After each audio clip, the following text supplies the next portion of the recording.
नमस्कार, फिर से एक नई वीडियो में आपका स्वागत है। आज हम लोग बात करेंगे फिल्म इंडस्ट्री के सबसे बड़े महानायक अमिताभ बच्चन के बारे में।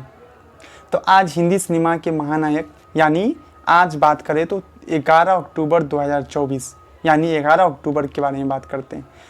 तो 11 अक्टूबर 2024 यानी 11 अक्टूबर आज ही के दिन जो है महानायक यानी अमिताभ बच्चन का जन्मदिन है। आज हिंदी सिनेमा के महानायक अमिताभ बच्चन का 82वां जन्मदिन है। इस मौके पर मैं अपने पाठकों को उनके बारे में यानी जो लेखक है वो बता रहे हैं, उनके बारे में कुछ ऐसी बात बताना चाहूँगा जो अमूमन लोगों को पता नहीं है। अमिताभ की पहली नौकरी कोलकाता में बर्ड एंड कंपनी में एक एग्जीक्यूटिव के रूप में थी, जहां उन्हें 500 रुपये मासिक वेतन मिलता था। इसी दौरान उन्होंने शौकिया थिएटर समूह द्वारा प्रस्तुत कुछ अंग्रेजी नाटकों में अभिनय किया, जिसमें इस स्तंभकार के पिता नील ओब्रायन द्वारा निश्चित एक नाटक भी शामिल था। उन्होंने मृणाल सेन की फिल्म भुवन सोम में वॉइस ओवर यानी आवाज़ देकर फिल्मों में पदार्पण किया था। अमिताभ बच्चन और जया भादुरी की शादी 3 जून 1973 को हुई थी। यह समारोह फिलिप्स इंडिया के एस पंडित की मलाबार हिल स्थित एक इमारत स्काई लॉर्ड की छत पर हुआ था। इसमें कोई भी उपहारों का आदान प्रदान नहीं किया गया था, सिवाय शादी की अंगूठियों के। मेहमानों की सूची में संजय गांधी, ऋषिकेश मुखर्जी, ख्वाजा अहमद अब्बास और फरीदा जलाल सहित अन्य लोग शामिल थे। कुछ संख्याएं ऐसी है जो इनकी फिल्मों की तरह ही यादगार बन चुकी है, जैसे कि 786 का बिल्ला, जो कुली में उनका बैज नंबर था और दीवार में उनका सौभाग्य, 16 में उनकी मोटरसाइकिल की नेम प्लेट MYB3047 थी और द ग्रेट गैम्बलर में उनको स्पीड बोट का नंबर N23 था। उनकी कई फिल्में वास्तविक जीवन की व्यक्तियों और घटनाओं से प्रेरित हैं। 1961 में पुर्तगालियों से गोवा की मुक्ति 7 हिंदुस्तानी और पुकार की पृष्ठभूमि थी। काला पत्थर 1975 की चास नाला खनन त्रासदी पर आधारित थी, जिसमें 572 खनिकों की मौत हो गई थी। मिथिलेश कुमार श्रीवास्तव 1970 के दशक में भारत के सबसे कुख्यात ठग थे। मिथिलेश कुमार 1970 के सबसे बड़े ठग थे। उनके कारनामों ने फिल्म मिस्टर नटवरलाल की कहानी को प्रेरित किया था।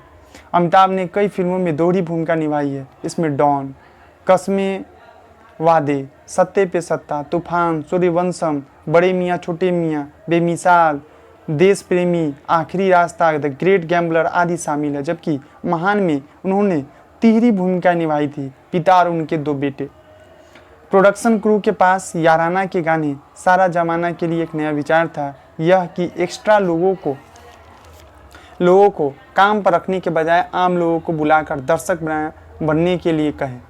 ठीक है, यानी शूटिंग के दौरान कोलकाता के नेताजी इंडोर स्टेडियम में 12,000 से ज़्यादा लोग मौजूद थे।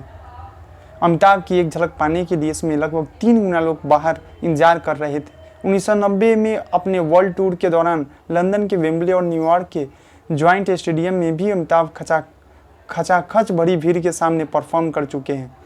5 अभिनेता ऐसे भी हैं जिन्होंने अमिताभ को निर्देशित किया है। सुनील दत्त, जो तत्कालीन बॉम्बे के शेरिफ और संसद भी थे, वे ने रेशमा और शेरा में अभिनय निर्देशन किया।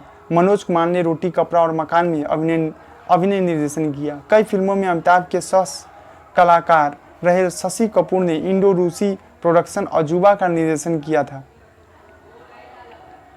हास्य अभिनेता देवेन वर्मा ने बेशरम में अभिनय और निर्देशन किया। टीनू आनंद ने अमिताभ को लेकर 3 फिल्मों का निर्देशन किया, कालिया, शहंशाह और मैं आज़ाद हूँ। फ्रांसीसी निर्माता एलिन समास ने उन्हें फिल्म क्रॉसिंग्स के लिए साइन करने की कोशिश की थी, लेकिन जब उन्हें डेट्स की मुश्किलें बताई गई तो निर्माता हैरान और हताश दोनों थे। एलिन ने टिप्पणी की थी, यह अभिनेता एक स्टार नहीं इंडस्ट्री है।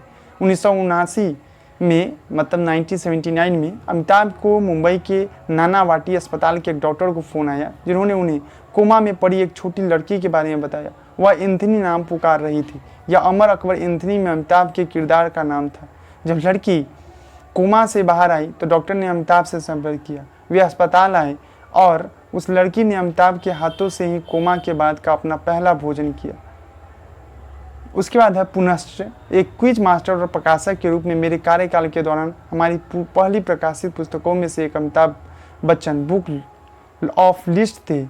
जॉय अनिरुद्ध भट्टाचार्य और अमिताभ चटर्जी को मेरी डाइनिंग टेबल के इर्द गिर्द बैठा कर इस जनरल नॉलेज के खजाने पर शोध करते हुए 3 दशक से भी ज़्यादा हो गए थे। तो ये लेखक के अपने विचार थे एक आर्टिकल्स के माध्यम से, ठीक है। तो मैं सोचा कि आपको भी ये इस बात को शेयर करें, ठीक है। आपको ये कैसा लगा आप हमें ज़रूर बताइएगा। अच्छा लगा तो लाइक सब्सक्राइब करना नहीं भूलिएगा। देखने और सुनने के लिए आपको बहुत बहुत धन्यवाद।